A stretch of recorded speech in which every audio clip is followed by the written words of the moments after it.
네, 첫 번째로 찾은 곳은 화마가 핥히고 간 참혹한 현장이 있는 곳, 바로 밀양역입니다. 네, 본격적인 이야기 해보겠습니다. 이현종 문화일보 논설위원, 소종섭 전 시사저널 편집국장, 김복준 한국범죄학연구소 연구위원, 이영주 서울시립대 소방방지학 교수 모시고 이야기 나눕니다. 어서 오세요. 네, 안녕하세요. 자, 김복준 교수에게 여쭤보겠습니다. 본격적으로 밀양 화재 사건을 좀 짚어봐야겠는데, 자, 부상자가 그 사이에 좀 늘어서 사상자 크게 늘었다죠?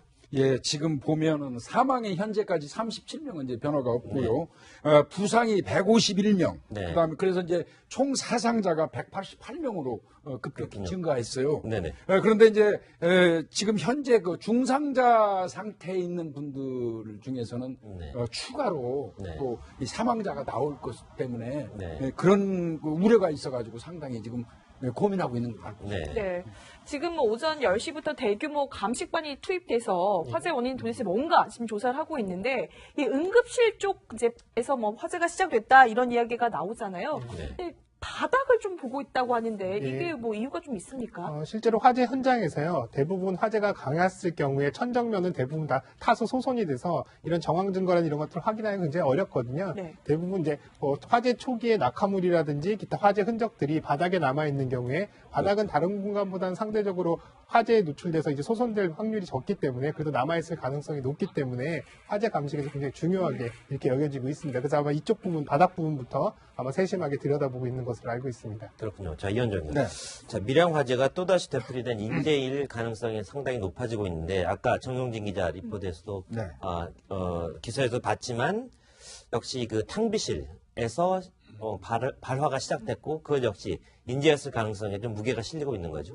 그렇습니다. 이제 좀 그 CCTV를 보시면 불이 급작스럽게 발생을 해서 확산이 되는 거거든요. 그게 출발점에 보면 이제 여자 간호원들이 보통 이제 옷을 갈아입는다든지 뭐 탕비실을 쓰는 그 공간에서 일어났는데, 일단 이제 현재 이제 소방당국에서 이제 조사를 하고 있지만, 요즘 최근에 날씨가 굉장히 많이 추워졌지 않습니까? 그렇죠. 그러다 보니까 요즘 또 대부분의 난방을 이제 중앙 난방으로 하고 있습니다. 그렇다 보니까 저런 탕비실이나 이런 곳 공간 같은 경우는 상당히 쌀쌀할 경우가 많아요. 그래서 직원들이 보통 보면 이런 전열기구를 이제 갖다 놓고 이제 쓰는 경우가 많은데, 문제는 이제 1인용 전열기구, 좀 작은 전열 같은 경우는 이 안전한 건 여부가 자체가 사실 상당히 좀 문제가 되는 경우가 많습니다. 저희 뭐 회사 같은 경우도 일단 일체의 어떤 개인적인 난방실을 못 쓰게 돼 있어요.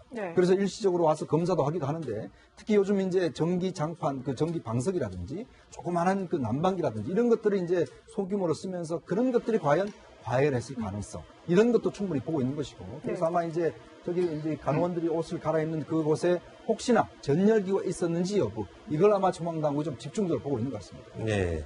자, 밀양 경찰서 관계자는요, 어제 있었던 화재의 결정적인 원인이 됐을 법한 그런 곳이 어느 곳인지를 한번 짚어줬는데요. 직접 한번 들어보겠습니다. 최초 동영상에는 안 나오고요. 그 이후에 이제 개조를 해가지고 사용하는 건데, 응급실이나 처치실이라고 하는데, 그 안쪽 내부에 따로 벽을 설치해가지고 안으로 만드는 전열기구가 있고 있는데, 그쪽은 내일 정면으로 설치해야 될 것 같아요. 전열기구는 뭘 말하나요? 냉장고나 열분기, 이런 것들이 있는데, 그 부분은 내일 다시 한번 정확하게 봐야 될 것 같아요. 네, 최초로 발화가 추정되는 지점이 응급실 안쪽의 공간인데, 문제는 그 공간이 원래 설계 도면에는 없었던 곳, 결국 불법적으로 증축 또는 개조됐을 가능성이 있다, 이런 이야기를 하고 있는 거죠. 그렇죠. 그게 이제 단순한 이렇게 어떤 간호사들이 사용하는 탕비실 정도의 그런 정도, 그러니까 커튼을 치고 시설물 설치한 그런 정도인지, 아니면 그야말로 구조를 또 새롭게 해서 하나의 휴식 공간으로 만든 곳인지, 이런 부분은 좀 더 조사가 필요해 보이는데, 만약에 이제 휴식 공간 같은 경우라면 거기에서 어떤 전열기구 같은 것들을 사용하다 그것이 과열로 불이 났을 가능성이라는 여러 가지 가능성이 있기 때문에, 일단은 경찰로서는 원래의 구조에서 왜 이게 구조가 변경됐는지, 그 구조가 변경된 이후에 어떤 다른 전열기구라든지 전원과 관련된 시설들이 있었는지, 이런 부분을 정밀 지금 감식을 하고 있는 것으로 보입니다. 네, 저희는 이번 사건을 36일 만에, 제천사고를 얘기하는 거죠. 제천사고 이후 36일 만에 생긴 또 다른 인재다, 이렇게 분석을 좀 하고 싶은데, 방금 이야기했던 그런 불법 증축 부분. 자, 그런데 한국당의 홍철호 위원이 밀양시에서 제출받은 자료에 따르면, 자, 2012년에 벌써 경고를 한번 받았다는 그런 이야기죠? 2012년 그 정도에 아마 이제 불법 증축을 한 것 같아요. 그래서 그렇게 크게 많이 늘린 건 아닌 것 같습니다. 19.53제곱미터 정도라고 그러니까 네. 뭐 평수로 따지면 한 4평? 네. 뭐 이 정도 되는 것 같아요. 그래서, 이제 지속적으로 아마 이제 시정명령을 내리고 했었는데 이게 아마, 제대로 처리가 안 된 것 같은데요. 근데 사실 이 부분 굉장히 중요합니다. 네. 소방하고 건축하고 이게 동시에 이 관여가 되는 부분이기도 한데요. 제가 여기 오기 전에도 이제 그 소방 전문가하고 몇 번 통화를 해봤는데, 네. 스프링클러 같은 경우는 100제곱미터예요. 네. 의무적으로 법적으로 하게 돼 있는 게 바닥 면적이. 그런데 현장을 나가면 거의 편법으로 999제곱미터 정도로 해놓고 스프링클러 시설을 안 한다는 거예요. 아하. 그런 상태에서 스프링클러 시스템 갖추지 않고 실제로 허가가 난 이후에는 약간 증축을 해가지고 실제 이제 또 넓게 사용하는 네. 그런 편법을 아주 만연하고 있다는 거예요. 그 편법이. 그래서 현장 지금 소방 점검 인력들이 이 부분 정말 방송에서 꼭 얘기해달라고 이렇게 부탁도 하더라고요. 네. 예.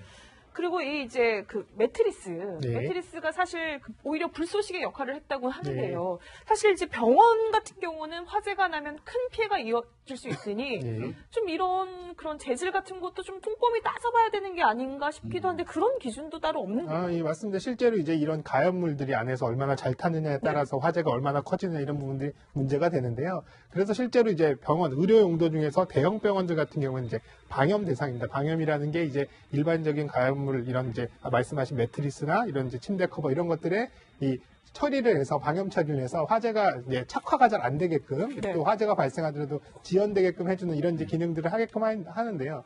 이번에 화재가 발생한 이런 세종병원 같이 이제 중소규모의 그러니까 대형 병원이 아닌 경우에는 또 이런 방역 의무가 없습니다. 그러니까 기준이 없군요. 네. 예, 그러니까 어떤 재료를 쓰더라도 가연성 재료를 쓰더라도 그런 부분들에서는 전혀 이제 문제 삼지 않기 때문에 이런 부분들이 있고요. 또 실제로 이제 병원 안에 다양한 침구들이라든지 커튼이라든지 이런 것들이 또 화재 발생했을 때 워낙에 가연물로서의 이 발열량이라든지 또 유독가스를 내는 이런 것들이 굉장히 크거든요. 그렇다 네. 보니까 사실은 이 환자들 안에 계신 분들은 굉장히 좀 다 일반인보다는 제일 취약하신 분이고 가연물들은 굉장히 많고 이런 좀 안 좋은 상황이 이 병원 안에 이렇게 이제 지금 상황이다라고 보시면 되겠습니다. 네. 네.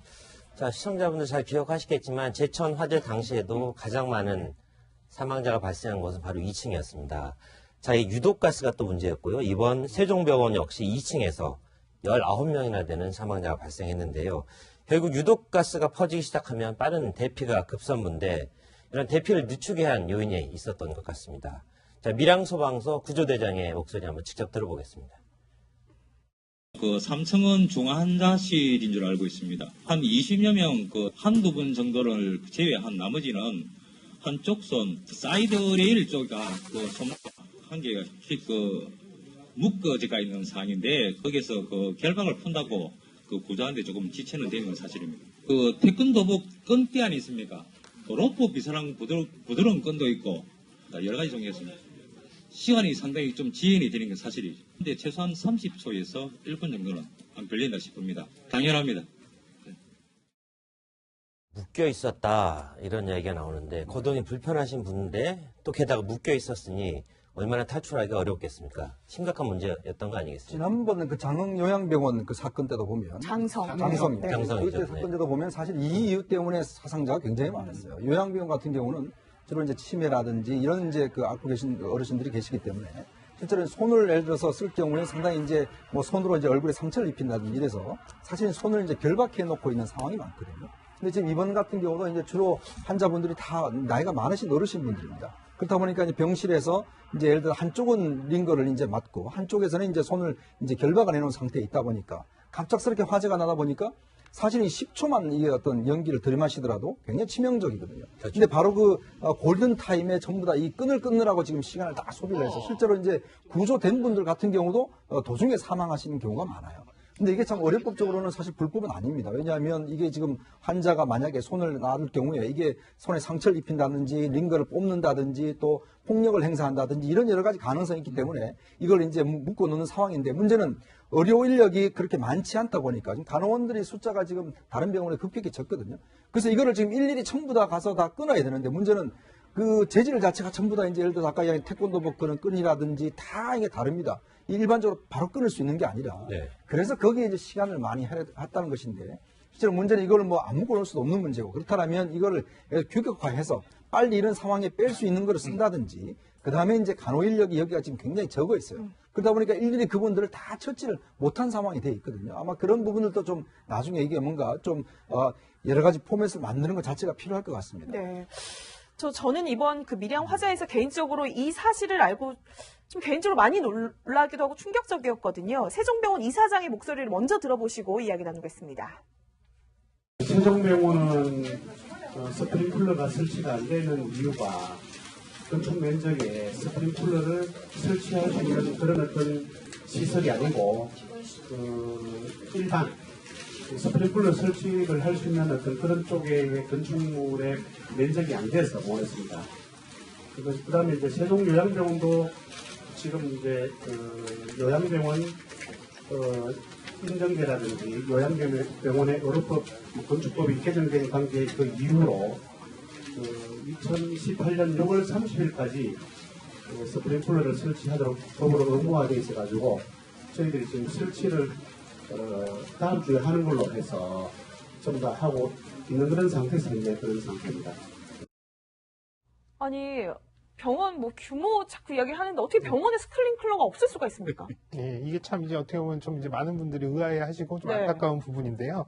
실제로 이제 스프링클러 설치를 하는 것들도 이 대상이라는 게 이제 우리나라 같은 경우는 이제 의료용도 또 환자들이 있기 때문에 더 안전하게 해야 된다 이런 부분보다는 면적이라든지 층수라든지 뭐 이런 이제 외형적인 조건에 따라서 이런 이제 시설 기준들이 이제 적용이 되는 이런 경우들이 많습니다. 특히 이제 의료시설도 마찬가지인데요. 그래서 이 세종병원 같은 경우에는 지금 스프링클러 설치 대상의 그 기준 면적보다는 훨씬 작기 때문에요. 네. 설치 대상에서는 제외가 돼 있고요. 또 이제 여기에 연결되어 있는 뒤에 별건으로 됐던 요양병원 같은 경우는 아까 말씀드린 이제 장성 요양병원 화재 이후에 요양병원들이 이런 문제가 심각하니까 요양병원들은 면적이나 규모에 상관없이 모두 다 스프링클러를 설치해라라고 해서 이제 이런 것들이 의무화되어 있습니다. 다만 이제 이런 것들이 시행되면서 소급 적용을 시키다 보니까 유예 기간을 4년까지 이렇게 줘서 올해 6월까지가 그 유예 기간이 이제 6월까지인데요. 그러다 보니까 여기도 올해 6월까지만 설치만 되면 법적으로는 문제가 없기 때문에 아마도 이런 설치를 미뤄왔던 것으로 보이는데요.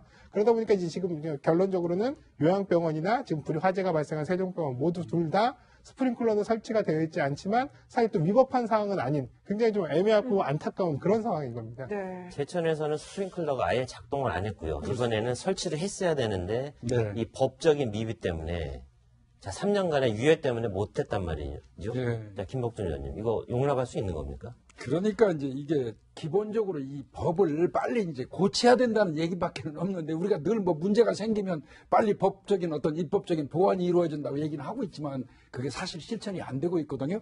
아까 말씀드린 것처럼 아마 제가 알기엔 1000제곱미터가 맞을 겁니다. 네. 1000제곱미터가 되면 이제 일단은 스프링클러를 설치하도록 돼 있는데 여기 이제 면적이 작다고 이제 안 했던 그런 내용인데 외국의 사례 같은 경우를 보면요.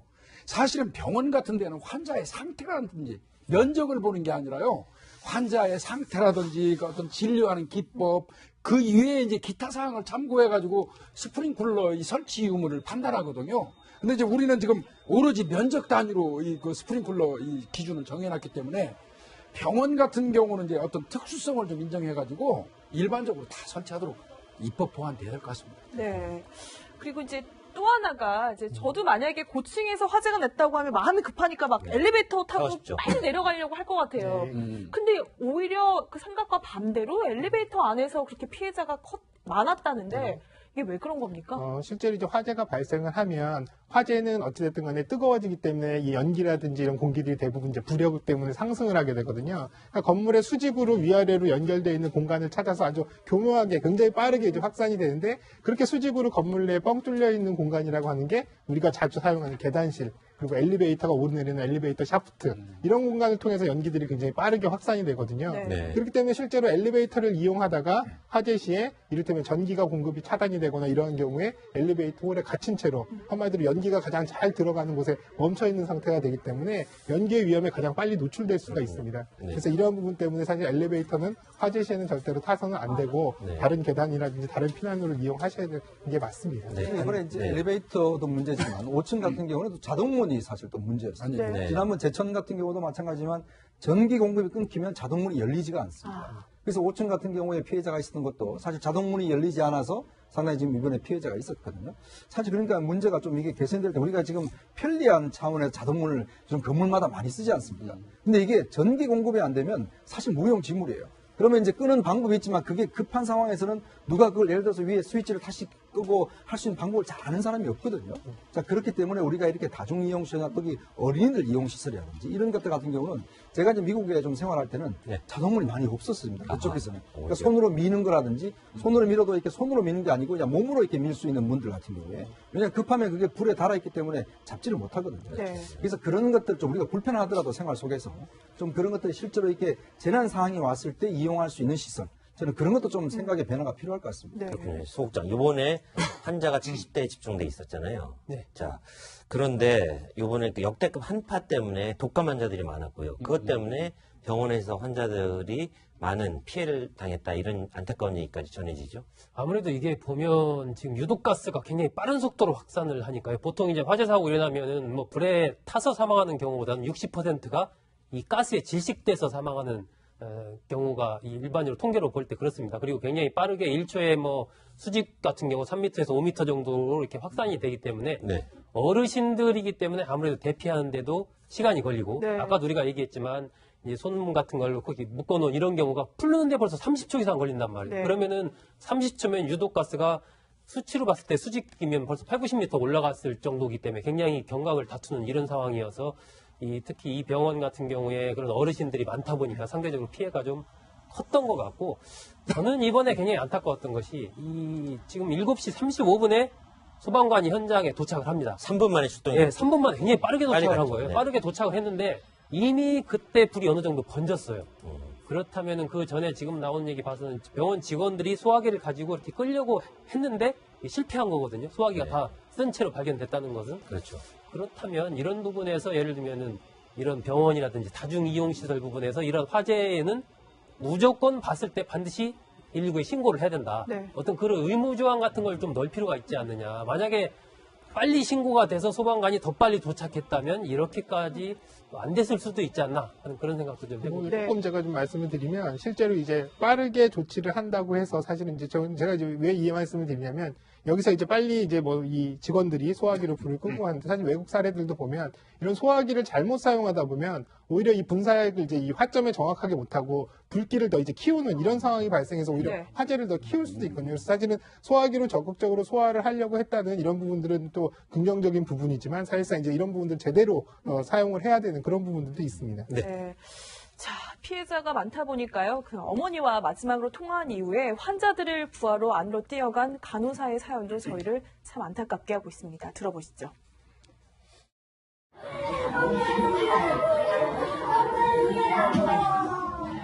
오늘 출근하고 그리고 사실 엄마를 전화가지고 곤란한 것 같는 엄마를 속에서 막 이상했다고 그때 이제 전화 엄마한테 마지막 통화했지. 이 동파를 환자하고 결혼했고 난석합니다 좋아해놨고 연기를 너무 많이 마셔가지고 콧구멍, 얼굴 다 새까맸다는 그런 증언들이 나오는데 안타까운 일입니다.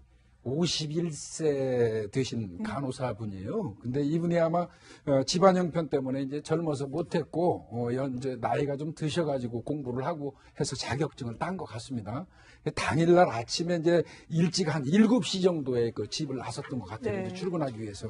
그랬는데 병원 앞에서 아마 이제 그 연기가 나는 거를 이분이 발견을 한 것 같습니다. 그때 엄마 이제 뭐 불났나봐 뭐 이런 내용의 그 통화를 집 엄마하고 했던 것 같습니다. 그리고는 이제 바로 뛰어들어가가지고 간호사로서 이제 그 들어가서 그 환자들을 대피시키고 의무를 다하다가 사망을 하게 되는 이런 좀 안타까운 결과가 나왔습니다. 네. 네, 할머니 생각에 불에 뛰어든 그런 시민의 사연도 있는데요. 항상 이런 대형 참사에는 우리 시민의식이 발휘되는 것 같습니다. 직접 한번 들어보겠습니다. 어르신들 다섯 고 여섯 고 옮겼는데 그때는 완전 옷도 깨끗했고 그냥 걸린 자국만 연기 때문에 걸린 자국만 있었고요. 그 위에서는 이제 더 이상 뭐 화상을 입었거나 피가 나거나 이런 거는 못 봤습니다. 목이 막히더라고요. 그러면 당연히 이 연기 때문에 그런갑다. 제가 밀항에 있다 보니까 할머니 손에서 계속 자라왔다 이때까지요. 그것 때문에 요양병원인데 이러다 보니 할머니 생각부터 일단 먼저 나가길래 일단 도와드려야 되겠다 이런 생각에 좀 도와드린 겁니다. 네, 이낙연 총리는 취약한 29만 곳에 대한 국가안전 대진단을 하겠다고 했습니다. 자, 이제는 더 이상 이런 피해 없어야겠습니다. 여기서 김복준 연구위원 그리고 이영주 교수 보내드리겠습니다. 네, 고맙습니다.